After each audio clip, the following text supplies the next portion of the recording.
आदाब, नमस्कार, सत श्री अकाल। मैं हूं आपका दोस्त शराफत अली। आज की जो मैं सच्ची घटना बताने जा रहा हूं, हरियाणा ज़िला का एक रोहतक है। और रोहतक का एक थाना पड़ता है सांपला। और सांपले थाना का जो बस अड्डा है, बस अड्डे के पास ओवर ब्रिज होती है। ओवर ब्रिज के ही बाजू में एक झाड़ी होती है। झाड़ी होती है, उसी में एक सूटकेस पड़ी होती है जो कि एक लावारिश होती है। वहाँ का लोगों का आना जाना होता है। सूटकेस पे लोगों की नज़र होती है, लेकिन वहाँ पे किसी का वो बैग नहीं होता। वो लोग एक देखते हैं, परेशान होते हैं कि आखिर ये बैग किसकी है। तभी वहाँ पे पुलिस वालों को खबर दी जाती है। अब पुलिस वालों को खबर दी जाती है तो वहाँ के थाना अध्यक्ष होते हैं विजेंद्र सिंह, उसके बाद डीएसपी रजनीश कुमार और फॉरेंसिक टीम के साथ वो वहाँ पे पहुँच जाते हैं। पहुँचने के बाद वो बैग को अपने कब्ज़े में लेते हैं।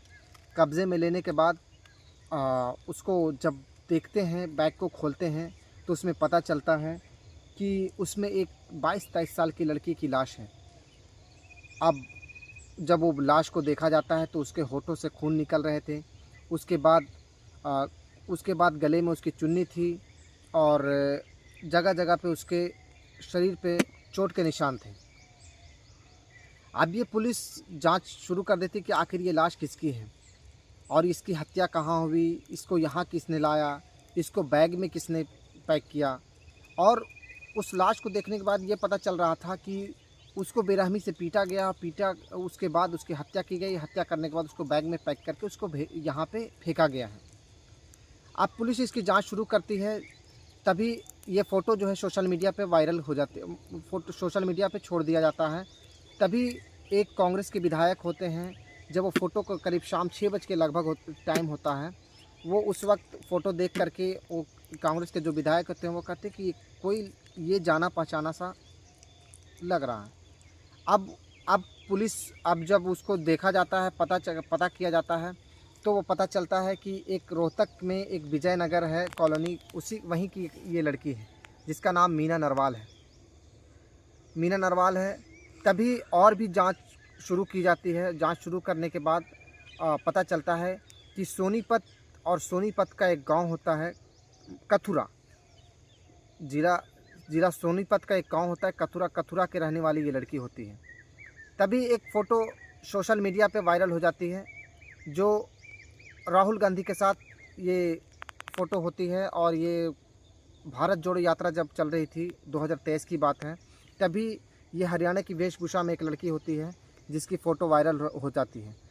तभी पुलिस वालों पे दबाव शुरू हो जाता है और इसको जांच शुरू कर देते हैं कि आखिर ये लड़की कौन है। ये तो पता चल गया, ये किसने किया है, इसको यहाँ किसने लाया, इसको बैग में किसने किया, इसकी हत्या कौन किया है। अब पुलिस जांच शुरू करती है तो पता चलता है साल 2012 की बात है, इसकी भाई की हत्या कर दी गई थी। फिर ठीक 2 साल बाद उसके पिताजी खुद को जान दे दिए थे, यानी खुदकुशी कर ली थी। और उसके बाद एक उसका छोटा भाई होता है जतिन, और उसकी माँ होती है। अब उसकी माँ और जतिन जो होते हैं, वो उसकी माँ सोचती है कि अगर मैं हरियाणा में यहाँ रहती हूँ तो मैं भी मारा जाऊँगा, मैं भी मारा जाऊँगी।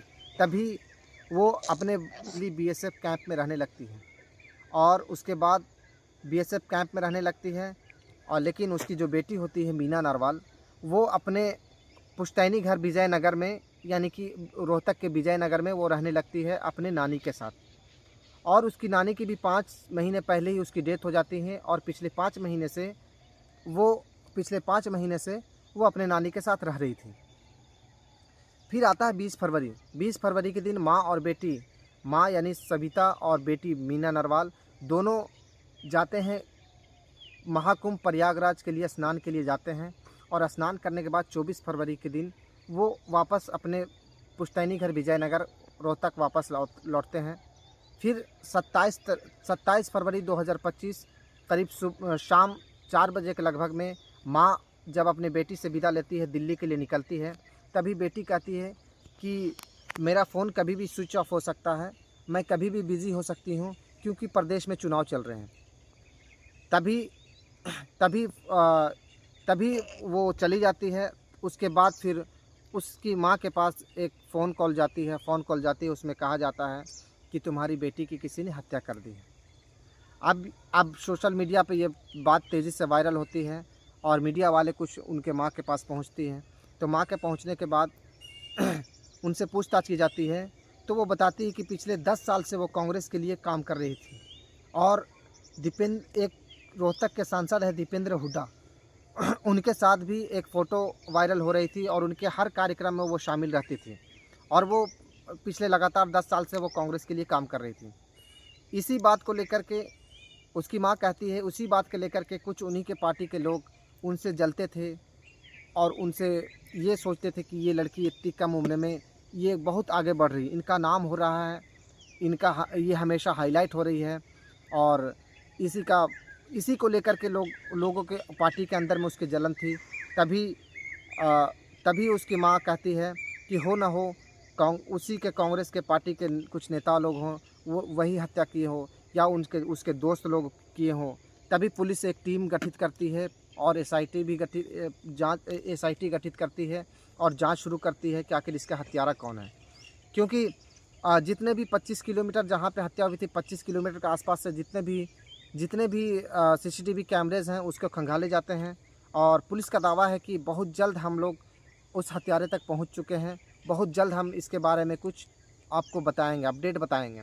ठीक, अब बहुत जल्द ही किया जाता है और अब ये जांच का विषय है कि अब कितना जल्दी हो जाए।